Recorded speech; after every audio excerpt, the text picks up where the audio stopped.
Also a nice side effect, there are no banks financing you. I always thought it's nice if I get 80% leverage from banks, which I did in Switzerland. But in Thailand, it's nice also to have assets. I always did all my deals. I bought stuff I like myself, not just to rent it or to sell it, because liquidity is key. And real estate is fully liquid asset. That's what people don't understand. You have 8 times lower investment, so 100K moves the same like 800K in Switzerland, but your rental income is only half of that what is Switzerland. So that means I have a 4x better return on my investment in Thailand.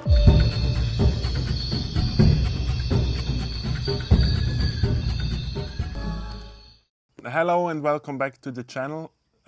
Today I wanted to do a very spontaneous video about real estate because not only that I love it and made a lot of money in real estate, I also like the fact that it's tangible. A lot of other assets or ways to make money is just moving numbers from A to B.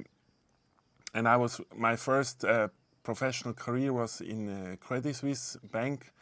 And I remember I really didn't like the fact that from morning till evening I was just moving around numbers or papers. In real estate, I like it's physical, it's real. I became very conservative in my business and venture than I used to be in the past. The issues, what I see in real estate, too many people have made it too popular or clickbait that everybody can make a fortune on real estate without knowing the basics in my way. It became a little bit too, sorry to say, sexy to do real estate without the proper education. And I think the one-on-one on real estate is not that complicated, and I'm sharing you a few things today. My journey in real estate started when I came back traveling the world. I had no money. I had like 15K left. It was 2008, and by coincidence I saw an apartment for sale. I don't know why. I mean, I just knew it's way too cheap. It was 395,000 listed in the renting department and the sales department. That was also a big mistake of the seller. So I got some loan and I bought the thing, rented it out, and 4 years later I had 200,000 net profit after tax and everything. So basically I tenfolded my 15K, or more than tenfolded my 15K into 200K, and then I moved on from there. For strange reason, I always find the right deals. That means it saved me a lot of cost or time in doing due diligence, because I say if you're not so intuitive, and that's also the spiritual part of real estate, I really got all my best deal almost by sent to me, not that I was searching for it. But if you can still do search for deals, but it's quite a lot of time investment, because maybe 400 deals you need to check and one is a buy. So it's a lot of work if you don't have the network or if you don't have the intuition, I would say. Best deal was maybe I bought the land for $500,000. I also had to lend it from a friend. We started building multi-family houses, rented them, sold them, and then we continued. So in total it was maybe 20 million plus of real estate we developed in Switzerland. Now I moved my assets to Thailand because I love Thailand. It's really my home at the moment. I've chosen it. I have 20 years visa. And we are building now 10 villas, a retreat center for healing and purpose. But the thing is about the Thai real estate market is you have 8 times lower investment. So 100K moves the same like 800K in Switzerland. But your rental income is only half of that what is Switzerland. So that means I have a 4x better return on my investment in Thailand. Also a nice side effect, there are no banks financing you. I always thought it's nice if I get 80% leverage from banks, which I did in Switzerland. But in Thailand, it's nice also to have assets, or anywhere else, it's not about Thailand, without banks. It's really nice to have And I thought I never will say that, but it's nice to own assets all in cash and by yourself. It's really a nice feeling. You have no, I mean, you can maybe get some equity from external investors, but at the end, I like the fact that you can finance it without banks. I like real estate because it's really predictable. Real estate is so boring in many ways, but as an asset class, it's so predictable. So, I mean, now I predict 13% per year return on my portfolio, which is really good. To get that on a stock market, I have to take much higher risks. I have higher uncertainty. So that's, first of all, the investment, the return on investment. But the best about real estate is if you do rental, is current cash flow, recurring revenues or recurring cash flow. And cash flow is king, or cash is king, because liquidity is really what attracts me in an asset class. Either I can take it out and realize profits every month, or I can reinvest it. And for example, in the real estate deals I do, average payback is around 5 years, without calculating too much on the appreciation. Appreciation for me is also a black box. Will the real estate appreciate every year 10%? I have no idea. Likely that it will do, very, very much. So that gives me in 5 years another 50%. But to calculate that into my already portfolio, whatever outlook, I wouldn't. It's a nice benefit. And always in the past it was the same. I focused on the revenue. By the way, revenue is also key if you work with banks, because they only look at the revenue, because the revenue basically gives you the value what the bank will give you a mortgage on. In German we call it Ertragswert.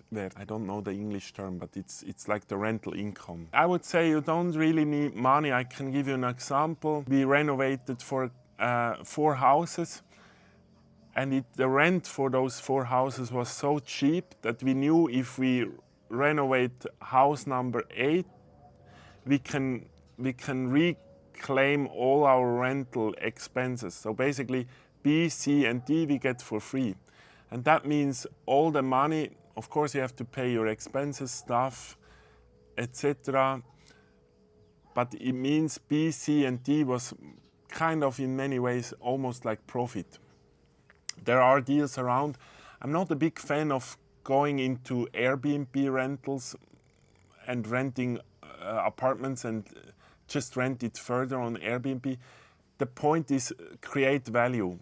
This doesn't create value. If you just hook up some places for, let's say, lower money, you buy it for rent it for 800 and on Airbnb out for 1600, there is no value. What's the value? But if you renovate the place, if you give extra amenities or services, there is value. I'm a big fan of building and renovation because that creates value. Risk management, I shared with my friend, I became a risk analyst. I became the only really big benefit it had that I was working for a bank was I became a risk analyst. And it fulfilled my life with a great risk appetite. I was always investing crazy in opportunities, because I handled the risk. If you manage the risk, and the risk is quite simple. You, for example, in real estate, it can be very specific. The risk in real estate is the construction cost. I mean, if people would, you really have to take a piece of paper if you really want to start in real estate, or even if you are in real estate, you are maybe not aware. The risk of real estate is construction cost. Of course, you could say, okay, land value, blah, blah. But usually I don't want to talk about the land. It depends so much where you are, what location, etc. Let's just focus on the pure risk of this brick house. Its construction cost. We are now in Greece, Egina. I love it. I want to buy something in Greece. The construction cost here on an island is 2,000 euro per square meter. So that's my, everything I buy higher. Let's say I buy a new house here for 4,000. There is one on the market for 1.5 million euro. The price per square meter is 7,500 euro. And you can already see there is a huge difference. Why is it 5,500 euro more expensive than the possible? Okay, in that case, it's luxury, I would say 2,500 euro, but still a huge gap. So the gap can come from the land. You have bought this sea view land. For sure, it's not cheap, but also what I say, it's a big developer profit. Whoever built that house has added for sure 20, maybe even 30%. So that means from 1.5 million, I will pay to one guy 300K for his work or profit, or also for his risk, which is many ways legitimate. I always calculate 20% developer profit. But what I want to say, if you can buy and renovate stuff, there are good deals around. I know the Greek market, I know the Thai, Swiss market. There are still good deals around. You can buy existing houses for even lower the construction cost. And those are, in my opinion, the very sweet deals to start with very little risk. For example, if you buy here a house for 1,500 in still okay condition, you put another 500 per square meter in it, you end up at 2,000 euro. The chance you will lose money on that is, in my opinion, impossible. Of course, you don't buy it in a 2-year. It's another thing. You buy real estate 10 years. I think I would never buy. I never did in my history to buy intentionally something for shorter than 5 years. Maybe I had once a short 5-year horizon, but never buy something below 5 years because chance you will lose money is high. But in 5 years, 10 years, if you pay 2,000 per square meter, I give you a guarantee it will be the same, because steel, glass and concrete will be the same. Labor cost only goes up. So you have almost an asset at no risk, and you have recurring revenue. You can rent it out and reinvest the money. So I would look up, you have to look up construction cost, what's in your area or the area you want to buy, and then maybe purchasing power. I love to compare purchasing power, because Athens, for example, square meter price 5,000 euro plus, but the Greek income is lower than, for example, German GDP per person. But in Germany, in Berlin, you also pay 5,000 euros. So either is Athens overvalued or Germany undervalued. So you have to compare those, and I always do on square meter. It's also ridiculous that people talk about 500,000 for an apartment compared with 300,000. It says nothing. You need to always calculate on square meter. Never buy something you would not want to live in yourself.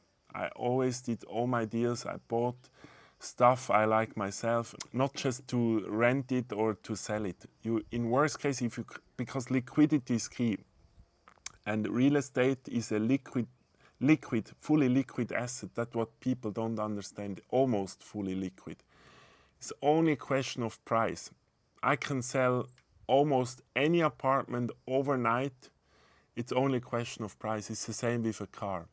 But of course, I maybe need to take a 50% loss if I want to sell it overnight. If it's $1 million worth and I want to sell it overnight, if I put it for 500K on the market, I will have a buyer for sure not even going to see the place.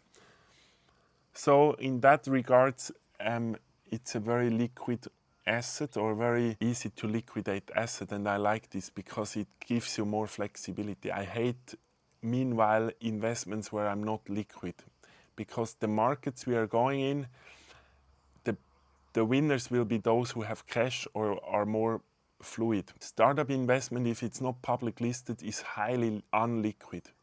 It's really, really difficult to cash out money you invested in companies if there is no secondary market, or if it's not public yet. How are you going to sell it? You sit maybe on 10 million assets, but the chance you can cash in this 10 million if you need it is so difficult. So go for, in market, we are going more volatile market, go for liquidity, because cash at the end is king.